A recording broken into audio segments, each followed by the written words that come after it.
இயேசு கிறிஸ்துனுடைய இனிய நாமத்தில் அவருடைய வசனத்தை கேட்டுக்கொண்டிருக்கிற உங்கள் ஒவ்வொருவரையும் ஆண்டவராகிய இயேசு சாமி அளவில்லாமல் ஆசீர்வதிப்பாராக.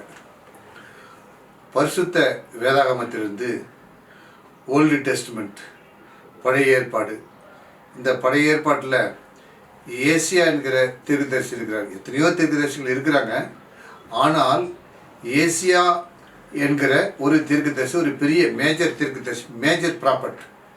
அவர் ஆண்டவராகிய இயேசு கிறிஸ்து பிறப்பதற்கு முன்பாக சட்டப்படி 700 கிமு பிசி, பிஃபோர் கிரைஸ்ட், 750 ஆண்டுகளுக்கு முன்பாக இந்த புஸ்தகத்தை அவர் எழுதி வைத்திருக்கிறார்.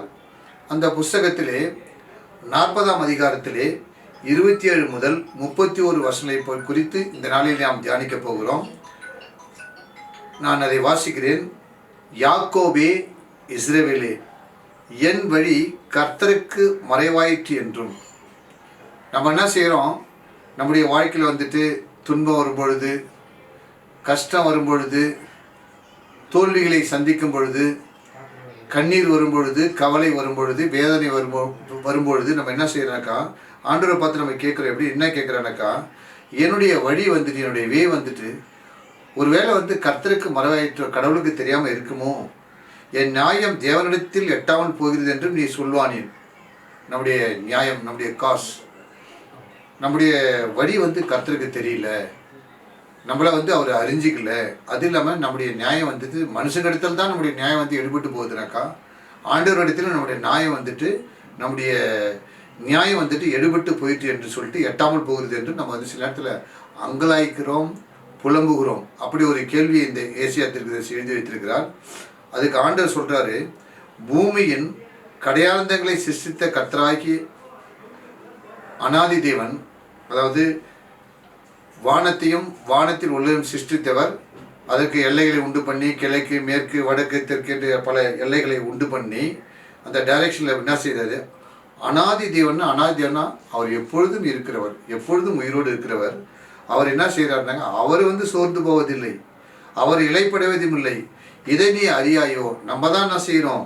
இது மாதிரி நம்முடைய வழி மறைவாய் போயிடுது, நம்முடைய நியாயம் ஆண்டவருக்கு தெரியாமல் போகுது, அவருக்கு எட்டாமல் போகுதுன்னு சொல்லிட்டு நம்ம என்ன செய்கிறோம்? முறுமுறுக்கிறோம், அங்கலாய்க்கிறோம், அதாவது என்ன வருத்தப்படுறோம். ஆனால் தேவன் சோர்ந்து போவதும் இல்லை, அவர் இலைப்படைவதும் இல்லை. இதை நீ இதை ஒவ்வொரு மனுஷனும் தான் செய்யணும், அதை அறிஞ்சு கொள்ளணும். இதை நீ கேட்டதில்லையே, ஒவ்வொரு மனுஷனும் இதை கேட்கணும். அதாவது அவருடைய புத்தி ஆராய்ந்து முடியாதது. அதாவது அவருடைய புத்தி, அவருடைய அண்டர்ஸ்டாண்டிங், அவருடைய புத்தியை இந்த உலகத்தில் யாராலையும் ஆராய்ந்து முடியாது. தேவனுடைய ஞானம், ஐஸ்வர்யம் எவ்வளோ உயர்ந்தது தெரியுமா? அவருடைய வழியை இந்த உலகத்தில் யாராலும் ஆராயப்பட முடியாது. அவருடைய ஞானத்தை யாராலும் ஆராயப்பட முடியாது. அவருடைய புத்தியை யாராலும் ஆராயப்பட முடியாது.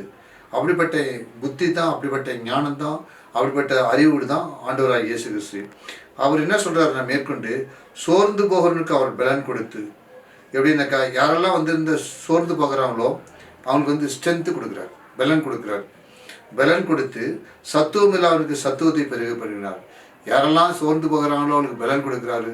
யாரெல்லாம் வீக்கர் செக்ஷனாக இருக்கிறாங்களோ, அதாவது அவங்களுக்கு இது increase the power of weak, அதாவது யாரெல்லாம் வீக்கர் செக்ஷனாக இருக்கிறாங்களோ அவங்களுக்கு அவங்களுடைய வல்லமை என்ன செய்கிறாரு?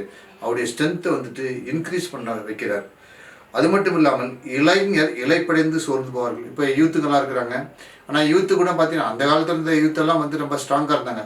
ஆனால் இந்த காலத்தில் இருக்கிற யூத்துக்கெல்லாம் அவ்வளோ ஸ்ட்ராங் கிடையாது. ஏன் இந்த ஸ்ட்ராங் கிடையாதுன்னா, எல்லா பேட் ஹேபிட்ஸ், ஸ்மோக் பண்ணுறது, தண்ணி அடிக்கிறது, இன்ஜெக்ஷன் போடுறது, மற்ற மொபைலில் அதிகமாக ஃபேஸ்புக் யூஸ் பண்ணுறது, மொபைலில் பார்த்தீங்கன்னா அதே மாதிரி இன்ஸ்டாகிராம் யூஸ் பண்ணுறது, அதே மாதிரி பார்த்தீங்கன்னா மற்ற தேவையில்லாமல் கெட்டதெல்லாம் யூஸ் பண்ணுறது, அதெல்லாம் பார்த்தீங்கன்னா அவங்களுக்கு ரொம்ப ஸ்ட்ரென்த்து குறைவாகி போச்சு, அவங்களுக்கு ரொம்ப பவர் கம்மியாச்சு.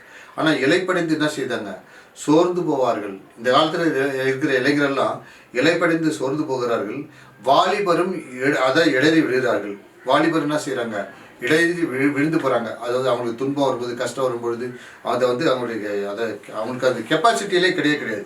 ஆனால் கடைசியாக ஒரு வசதி சொல்கிறாரு. எப்படின்னாக்கா, கர்த்தருக்கு காத்திருக்கிறீர்களோ, யாரெல்லாம் அவருடைய சமூகத்தில் காத்திருக்கிறார்களோ, கர்த்தருடைய வேதத்தில் பிரியமாக இருந்து இரவும் பகலும் கர்த்தருடைய வேதத்தில் பிரியமாக இருக்கிற மனுஷன் பாக்கியவான். அவர் எப்படியெல்லாம் அவருடைய வேதத்தில் காத்திருக்கிறாங்களோ, அவருடைய சமூகத்தில் காத்திருக்கிறாங்களோ, அவங்களுக்கு எப்படின்னாக்கா புது பலன் அடைந்துன்னா அவனுக்கு வந்து ஸ்ட்ரென்த் அதிகமாக கொடுக்குறாரு.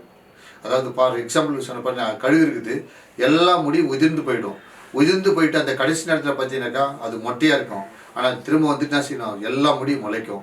முளைச்சி வந்துட்டு பழைய ஸ்ட்ரென்த்தை விட புது ஸ்ட்ரென்த்து பார்த்தீங்கன்னா ரொம்ப அதிகமாக இருக்கும். அது மாதிரி புது பலன் யாரெல்லாம் வந்து ஆண்டோடைய சமூகத்தில் ஆண்டோடு பேசி கொண்டு இருக்கிறாங்களோ அவங்க புது பலன் அடைந்து கழுகுகளைப் போல சட்டைகளை அடித்து எழுப்புவார்கள். ஆனால் வந்துட்டு இளைஞர் என்ன செய்வாங்க, இலைப்படைந்து சோர்ந்து போவார்கள். வாலிபர் வந்து இடையறிவார்கள். ஆனால் கர்த்தருடைய சமூகத்தில் அவருடைய பிரசன்ஸில் யாரெல்லாம் காத்து கொண்டிருக்கிறாங்களோ, அவரை நோக்கி யாரெல்லாம் ஜெபித்து கொண்டிருக்கிறாங்களோ அவங்களுக்கு அவங்களுடைய ரிசல்ட் எப்படி இருக்குனாக்கா, அவர்கள் ஓடினாலும் இலைப்படையார்கள். அவங்க ஓடினாலும் இலைப்படைய மாட்டாங்க, அவங்க நடந்தாலும் சோர்ந்து போக மாட்டாங்க. அதுதான் வந்துட்டு கம்ஃபோர்ட் ஃபார் காட்ஸ் பீப்புள். அதாவது ஆண்டவரை யாரெல்லாம் ஏற்றுக்கொண்டாலும் அவர் மேலே யாரெல்லாம் நம்பிக்கை வைக்கிறாங்களோ, அவருடைய சமூகத்தில் யாரெல்லாம் காத்திருக்கிறாங்களோ அப்படிப்பட்ட ஆசீர்வாதத்தை ஆண்டவராகிய இயேசு கிறிஸ்து கொடுக்கிறாரு. இந்த வசனத்தை கேட்டவங்க ஒவ்வொருவரையும் ஆண்டவராகிய இயேசு சாமி ஆசீர்வதிப்பாராக. God bless you.